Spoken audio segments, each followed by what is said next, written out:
Thanks, Aaron. Good. All right, I will call to order this March 29th, 2022 meeting of the Lawrence County Board of Commissioners. Would all please rise for the Pledge of Allegiance, followed by a brief silence. Becky, would you lead us in the pledge? I pledge allegiance to the flag of the United States of America and to the republic for which it stands, one nation, under God, indivisible, with liberty and justice for all. And all please remain standing for a brief moment of silence. Thank you.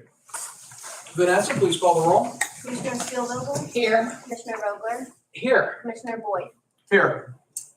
I will note we're being live streamed right now. It's being broadcast through to our YouTube channel. We're also being recorded internally for our purposes and compiling the minutes into that. And I would ask that anyone that has business before the board, if they'd be able to come and use that microphone there, just to make sure that everything's picked up for our minutes.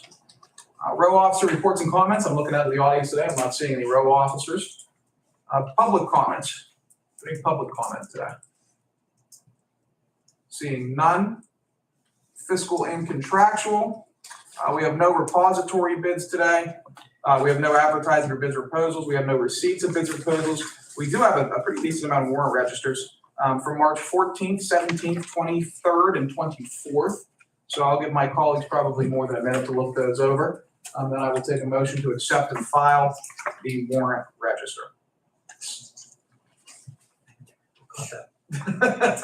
S at the end.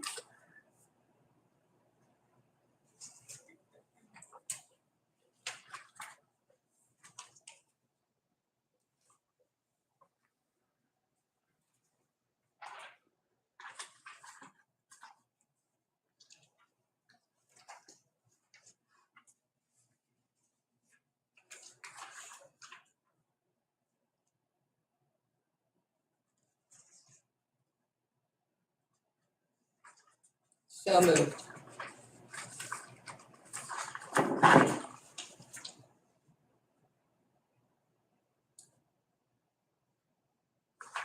I'll second the motion. We have a motion and a second. Is there further discussion? Hearing none. Question on the motion. All in favor, please signify by saying aye. Aye. All opposed, same sign. Motion carries.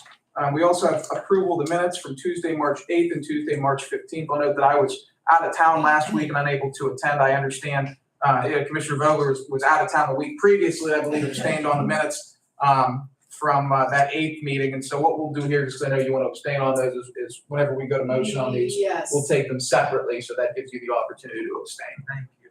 So I assume that the March 8th ones have already been reviewed, and I'll take a motion. So moved. I'll second that. We have a motion and a second. Is there any further discussion? Hearing none. Question on the motion. All in favor, please signify by saying aye. Aye. All opposed, same sign. Any abstentions? I'll abstain, please, since I was absent from the meeting. Thank you. Up next, we have Tuesday, March 15th, last week. And again, I'll give you guys a minute to check those over. Now, forgive me, those were not in my packet. Do you both have them? May I borrow them? And that was the one that you were not able to attend. Okay, so if you'll bear with me a minute. I'm good. I'll keep these for just a second. I'm going to vote on it. I have a lack of a life, so I watched the You film. watched? Did you Yeah, watch? on the, I was gonna say Morgan doesn't need him. He wasn't here. But Yeah, on the- you on watched. the- Very good. trip to New York City, I for whatever reason decided to pull it up. I felt so compelled. You guys need an extra copy. No, did it put you to sleep? No, you guys did a good job. It was good entertainment. Things around, Belfont. Thank you.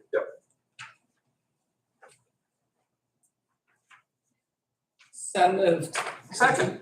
We have motion and second. Is there any further discussion? Hearing none. Question on the motion. All in favor, please signify by saying aye. Aye. All opposed, same sign.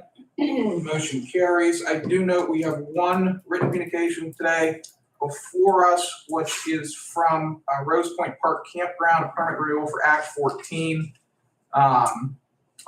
which is a National Pollutant Discharge Elimination System, NPDES permit. These are pretty standard. As I always note, depending on the activities taking place, certain entities are required to notify the Board of Commissioners that certain activities are taking place.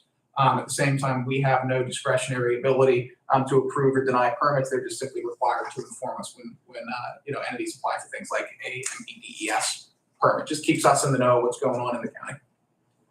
Questions, comments on that one? No. I will take a motion to accept and file correspondence. So moved. Second. We have a motion and a second. Is there any further discussion? Hearing none. Question on the motion, all in favor, please signify by saying aye. Aye. All opposed, same sign. Motion carries. Staff reports. Do we have any members of staff here that have anything to report above and beyond what's already on the agenda? All right, commissioner reports and comments. Loretta, you are on deck first. Floor is yours. I have none, thank you. That was simple.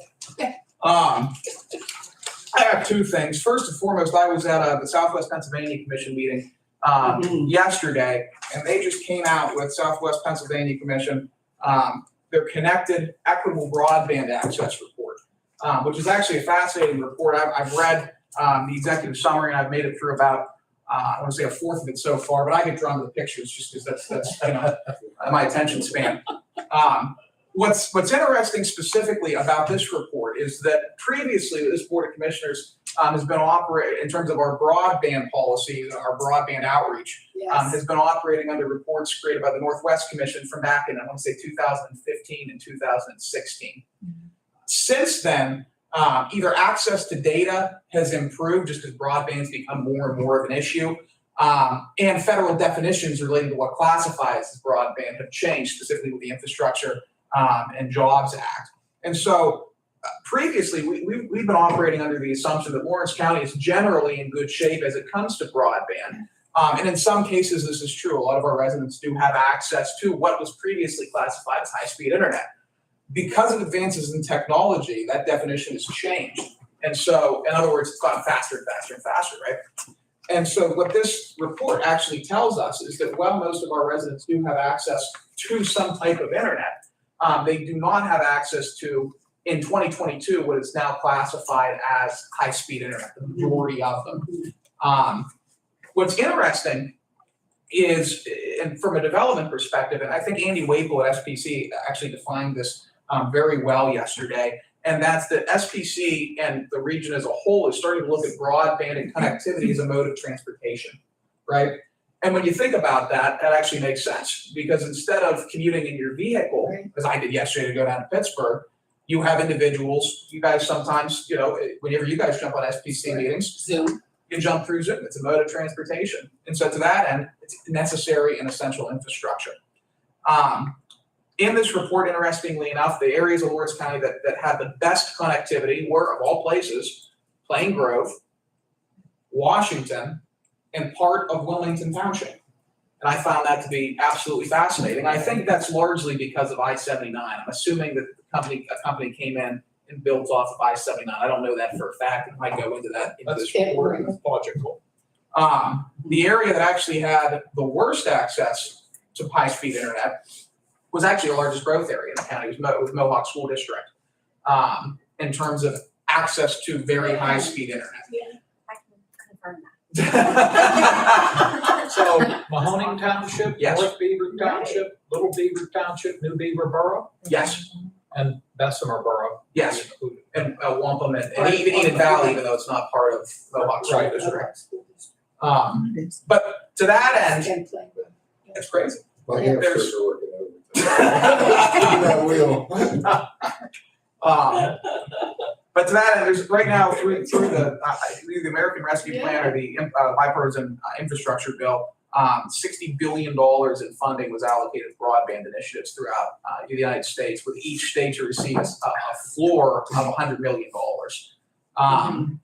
We've largely taken a hands-off approach to broadband up until this point. We've met with different companies that have an interest in bringing broadband to Lawrence County, but unlike Greene County, which is in a lot worse condition than Lawrence County, and Indiana County, which is in a lot worse condition than Lawrence County, we really haven't had a whole lot of, I want to say, proactive interaction with those companies. And I think, and again, looking at this report. We've always thought that we were better off than what we are. And 5 years ago, we were.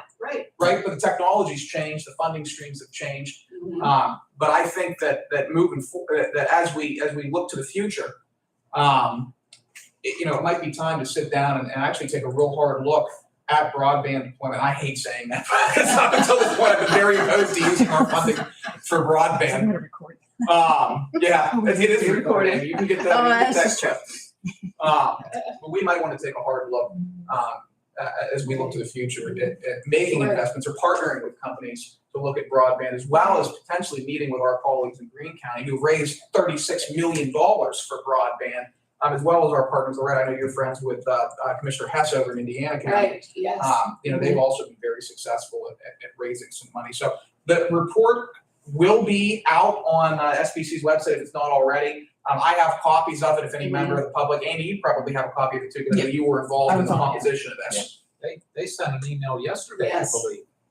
Did you get one? Yes. Yeah. I wasn't on the call, but you had texted me and I was said, shocked. Chet, very shocking. Yes. And so, yeah, anybody that wants a copy of this, the SBC Right. approved it yesterday, and so I don't know if it's on the website or not. If it's not, please reach out to me and Debbie. I don't know if you'll want a copy of it, but I can forward it to you. It's actually Very interesting. the Yeah. little bit that I've read and the pictures are fascinating. You should have the printed in color. Well, I didn't want to waste it. Oh. I just wanted this for a prop. The other thing I'll say, and this is as it relates to our budget right now. I pulled some numbers before we came down to this meeting, and when you factor out carryover funding, which you have to, because when you look at a budget, it's what are we bringing in any given year versus what are we expending in any given year. Our revenues increased by $171,857 from fiscal 21 to fiscal 22. That's total projected revenue for the year. Our current expenses, so that first number, was revenue increases for the entire year. Our current expenses relative to last year are over by $296,023 what we spent up to this point last year. So Q1, we're coming to the end of quarter one, our expenses have increased in just that quarter by roughly $300,000 more than what they were at this time last year. That means that at the current time, we are over budget by $124,166. Because it's only the first quarter, and the very simple projections multiplied by 4. We are projected to be over budget for fiscal year 2022 at this point by $496,664. We have a budgeted surplus, the commissioner's contingency line item right now, of $175,500, which leads us right now to a deficit of $321,164,000. Now, there's some nuance to that once we get the final Q3 report or Q1 reports, I'm going to go back through and I'm going to iron out. But the reason I bring this up is, it is absolutely critical when we're in a deficit spending of that proportion that we control our expenses down to the dollar. Now, last week, just as an example, I was approached by a couple members of staff about purchasing standing desks. This is just a simple example. Knowing that the materials and supplies line item out of that department was projected to be $1,000 over for the year based on current expenditures. And I said, hey, let's wait until the end of the quarter. Let's wait until halfway through the year. Let's see, where we're at, see if we can rectify a deficit before it becomes a larger deficit. Because again, now every $1,000 we spend, the standing desk costing roughly, I want to say it was $600 to $1,000, depending on how many we purchased. That's going to contribute to our deficit. Walked into the office today, the standing desks were there. It is absolutely critical that we control our spending. And that's not me trying to be a bad guy. That's not me trying to be mean. That's trying to avoid layoffs for next year. Because with inflation as it is right now, our revenues are not increasing. And we're anticipating right now to have a deficit in 2023, if we can't rectify it, of potentially $1 million. So I just want to stress that very, very clear, that moving forward financially, we have to do everything we can to control our expenses. Right now, our projected deficit is over $250,000 for 2022. That's not being fiscally responsible. That's all I'll say. Dan, the floor is yours. Thank you. Tomorrow, I believe, is the 30th, and I believe at noon in courtroom number 1, Judge Motto will be presiding, and there will be a court of honor in memory of our former district attorney, William Piniella, and that is open to the public. And Bill, we spoke at prior meetings about Bill and his service to the county, but if anyone would be interested, they would be able to attend that ceremony in Bill's memory. That's all I have. Courtroom 1. Courtroom 1 at 12 noon. Thank you. Up next, we are into the new business portion of the circus. First on deck, we have a resolution for discussion and possible approval to enter into an agreement for purchase and sale of commercial real estate with John Properties LLC. The name might be unfamiliar to you as John Properties. This is the Moore Street property that we messed around with now for. Oh, the resurrection. It's still- Fine, we still have it. Yeah, this is Okay. 1514 Moore Street, and this property Yes. was purchased through Fair Grant. I don't even remember when. I mean, Commissioner Del Signor. It was before 2018. He worked with LCAP Yeah. to purchase it. Mhm. Really, it's a beautiful property. It is. But we don't want to own it anymore. We've been trying to be able to qualify somebody to actually purchase it as a homeowner, but that just has not worked out. So we finally have John Mangini, I think is his last name, but he's John Properties LLC. He's a landlord and he's going to rent the property. Nice. We have a couple stipulations is that he will rent it for a certain number of years to low moderate income. And the money that we are getting from the property is going to roll back into the program. So there's a housing rehab program. So they're still benefiting the low moderate income like the FAIR program set up. So it's kind of a win-win for everybody. And by the way, you were absolutely right, because when I heard Morris Street, I always think of South Newcastle Borough. I do too. But I went and checked, not that I doubted you, but I looked at a map, and yes, Morris Street does come down into the city of Newcastle. So Yeah, you're right, Amy, and I was I wrong. have a question though. So you looked at the map after I told you what the property card said too? Yeah. Oh, okay. I needed to see it for myself, not that I doubted you. It's a Doubting Thomas thing, you That's know. right. Yeah, no, I know, because then I started thinking too, I'm like, wait a second, this is right, and every single one of our agreements is in, Yeah, it's in the deed, and I'm like, well, That was JR says it's in the 8th ward. You're all right, and I was wrong. I stand corrected. Thank you. Yeah, so it is in the 8th ward, and we're trying to set everything up for closing to take place on Thursday, but that's up to Jen and John Properties to organize that, so. But Jason's been very helpful with this as well, so. Excellent. Any additional questions, comments on that? No. Forgive me, where does the $25,000 go? It'll go back into, it'll basically go back into the program, the housing rehab program. Okay. Yeah, we're gonna Thank you. use those funds. Thank you. We're in CDBG world, even though this isn't CDBG, we still call it program income, so it goes back into the program. Thanks, Amy. Vanessa, what's the resolution number? 70. 70, thank you. All right, I'll take a motion to approve the resolution 2022-70 and finally put this thing to bed. So moved. Second. We have a motion and a second. Is there any further discussion here with non-question on the motion? Vanessa, please call the roll. Commissioner Spielvogel? Yes. Commissioner Vogler? Yes. Commissioner Boyd? Yes. Motion carries. Thank you.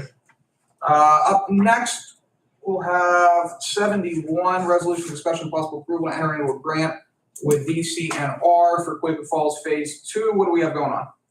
So, phase 1 has been completed, but, when we applied for DCNR 2 years ago, the funding that we received, was not enough to do everything we wanted to do on the Quaker Falls site.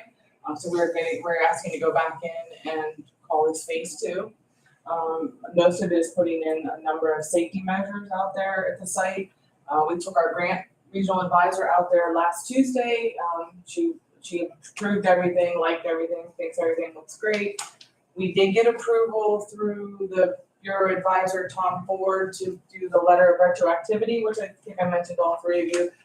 The county was successful.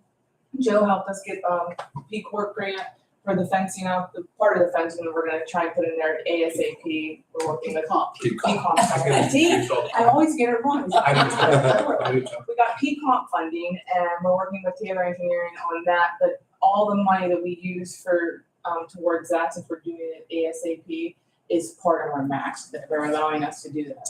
The reason we have to do a letter of retroactivity is because the work's gonna be done before we get notification of the grant. So we submitted that and that was approved. We have a letter from them. So whatever money's used there will be part of our required 50/50 match. The grant requires a resolution passed by the Board of Commissioners approving the submittal of the grant.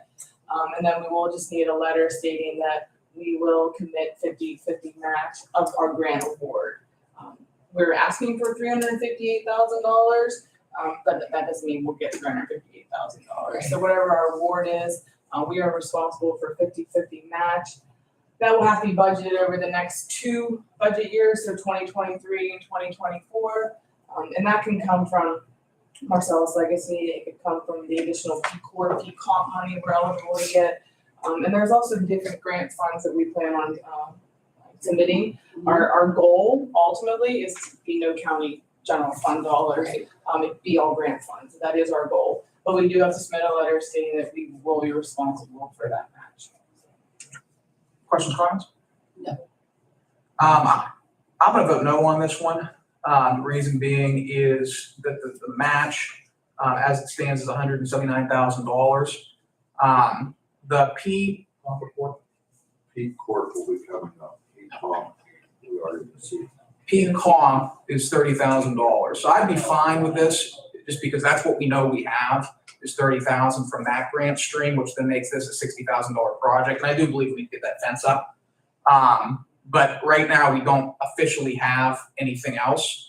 And the last time we went after one of these DCR grants, we had to foot the bill out of the general fund for roughly $100,000 because we didn't get what we were expected to get. And so that's going to be my reason for voting no. And again, I go back to, this year we're projected to have a deficit of $321,000 right out of the gate. So I do just want to add though that the fencing that we will be installing out there this year will be more than the $35,000. So whatever, I think we're looking at probably $70,000. So that will be $70,000 towards our 50 match. So. Well, and those grants, these are insurance affiliates of the County Commissioners Association of Pennsylvania. P Corp is liability insurance, P Comp is workers' comp insurance. And traditionally, they have been offering these grants now for about the past 5 or 6 years, one from each year. And unless the markets tank, I would envision that they will continue to offer these grants and that we will be able to, at least in the next few years, hopefully apply for them. Now, there's no guarantee, but for now we have that assurance. Are ARP dollars eligible as match? Yes. Okay. Recreation is an eligible expense. Recreation is an eligible expense? Yes. Okay, thank you. And I just say with the P comp and P Corp dollars, the ones, again, because this effectively is going to occupy, if we use these dollars to foot this project, that's 2 additional years of P comp, P Corp funding. We've got a retaining wall out there that's fallen down. We've got some improvements to pedestrian access at domestics that we need to take care of. Again, I'd be fine with this if it was just the $30,000, which we know we have, plus the $30,000 match from DCD, making it roughly a $60,000 project. When we're in deficit mode, that's where I have hesitancy, because I don't know that we'll have the operational funding to cover this moving forward, and that is concerning to me, But we do have the ARPA funds, which we don't have a funding plan in place for yet. but we will. We will. Yeah. We will, That's okay. but we don't have a funding plan in place for it yet. It will happen. Yeah, Yes. but we need to get the plan in place. So we'll do a motion. Well, when Yeah. I'll call for a motion. Absolutely. Take a second. Well, you made the Well, motion. okay. You want to call for it? Go No, ahead. I'm saying I'll call Sure. for the motion. So moved. Here you go. Second. The motion is second. Is there any further discussion? Hearing none. Question on the motion. Vanessa, please call the roll. Commissioner Steelvogel? Yes. Commissioner Vogler? Yes? Commissioner Boyd? No. Motion carries. Thank you. Thanks, guys. I don't know. The teams. I'm just so used to approving these at this point. This will be 72. This is another amendment to the team's contract that we have with LCAP.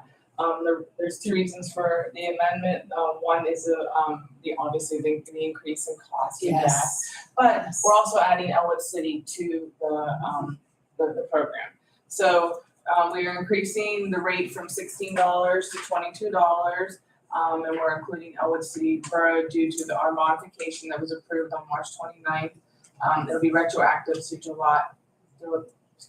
due to the modification that was approved, and it'll be retroactive to July 2021. The increase, the rate to $22 is gonna go back to February 2nd, 2022. And then everything else from Elwood City will go back to July 21. Just to give you some numbers too, so you know, the beneficiaries for the county on average has been 83 per month. Axe has made over 6,600 deliveries total since April of 2020. That's 38,180 meals for the I county. can't even keep track of those numbers. I know, but that That's was- phenomenal, that's Union fantastic. has an average of 30 per month, and they've made over 2,400 deliveries since 2020, containing 13,800 meals. And Elwood, even though they weren't in the program, they still delivered Yes, they to, at participated, the time, yes. now they're gonna go back, they did 21 beneficiaries per month, 580 deliveries. That is just going back to the July date that we're going back to, so 3,780 meals. So this has been a fantastic Yes. program. One of the nice things that's come out of the CDBG program. Maybe the only nice thing. Yeah. Just for some context here, that this specific allocation, CDBG it's not easy to administer normally. This CDBG CV fund CV. funding is even more difficult to administer because the uses are so restricted. I'll give you an example. I think the city's been trying to run a grant program for the past 2 years. I don't think they've gotten any money out the door whatsoever. So this is a good service that we're able to provide for our residents. The money is there. It comes out of that CDBG CV pot. And from the admin side, it's something that we can do without consternation. Might be the most appropriate word there. I appreciate LCAP running this program and appreciate you guys, serving as the administration for it. Thank you, yeah, the LCAP, they jumped on this. Absolutely. Awesome, they do a great program, so, but thank you guys. Questions, comments? I would just like to first of all, thank you and thank them because they do an excellent job. And I also, and this just off the top of my head, is there a way to further track down the deliveries that are made? I'm concerned like with the shut-in veterans that we have in Lawrence County. And I was actually, it was on my mind to go see Jessie to see, because she had mentioned it before as far as deliveries and things, that maybe it's something we need to look for. It's nice that we have all of the giveaways and it's the drive-ups and the drive-throughs. And she has suggested earlier this year to maybe look into the deliveries for veteran shut-ins. And I can talk to her. Would and you see. do- And okay, I also know, awesome. and LCAP has a veteran coordinator down They there, do, so I'm right, not sure, but I'll talk to them. Okay, thank you, I'd appreciate that, yes. They have to qualify, so, Right. yes, the majority Okay. would, typically would, so. Thank you. Thank you. Okay, thank you guys. Thank you very much. Quick question, and I think you've said this at a prior meeting, I just need to maybe hear it a second time. The Elwood City Borough Council, I assume, took action to participate in this, to your knowledge. In other words, you've always said to us for CDBG matters, the local township supervisors or borough council, in the case of Elwood, have to determine how these dollars are going to be spent. So they first determined, we work with David Allen, he coordinated them, but yes, David Allen and I spoke about this, and he gave me the go-ahead to do the modification. It's the county's contract, Yes? so everything we do with the contract, with the public hearing and submitting the modification, but the Elwood City Borough approved me doing that. Okay, so it's safe to assume that the mayor and the borough council down there are aware of That's this? according to David, yes. Okay, thank you. The Thank you. documentation that we needed to do to approve from DCD, that all came through the county. the Okay. signatures and public hearing and commissioners meeting. And they also, just for the record, try to run one of those business grant programs out of this pot of funding. And the strings that are attached to that are so cumbersome that they weren't able to get a single application. No, and the amount of money that they were able to offer, and then like Morgan said, the strings attached for the business owner to have to do was just too much for them. Yeah. So Yeah. they made it very hard. Yeah. Plus, not to mention the fact that, the money, I believe, isn't just direct grant, it's a loan Yes, it that was- requires monitoring for Well, years. monitoring, us monitoring. Exactly, Going yeah. down and doing employee interviews to make sure that they're maintaining their salary. For $10,000. Is that what it was, 10,000? Yeah, so. Oh, I see, For $10,000. Yeah, yeah, that's the feds. yeah. So, all right, do we have a motion to second, Vanessa, or we need one? No, you need one. I'll take them. So moved. Second, We have a motion and a second, on 72, any further discussion, hearing none, question on the motion, Vanessa, please call the roll. Commissioner Spielvogel? Yes. Commissioner Vogler? yes. Commissioner Boyd? Yes, Motion carries. thank you. Thank you guys, appreciate it. Thank you. Resolution 2022-73. This is, so just for context here, the DA forfeiture account is sporadic financially. Funding comes in at random times, funding goes out at random times. And so for the 2022 budget, I actually just zeroed the fund out and basically figured, okay, if funding comes in, we'll do a budget amendment at such time. Funding came in. And so that's what we're using. That's what this is today. Question on that? Fine. 2022-73, I'll take a motion. So moved. Second, A motion is second. Is there any further discussion? Hearing none. Question on the motion. Vanessa, please call the roll. Commissioner Spielvogel? Yes. Commissioner Vogler? yes. Commissioner Boyd? Yes, Motion carries. thank you. Central Court printer broke, so they're transferring some money out of their contingency into their minor equipment purchase of a new printer. Rick Russo, we're taking from land and building rental to his gas account, $110 to cover gas bill. Commissioner's maintenance, we had an outstanding balance with Johnson Controls, and we needed them for something else. We had an outstanding balance and they wouldn't come in until we paid that balance. And so we took it out of maintenance contracted services, and then so we're just kind of moving it, replenishing their fund. And public defender, just some anticipated bills from some other counties.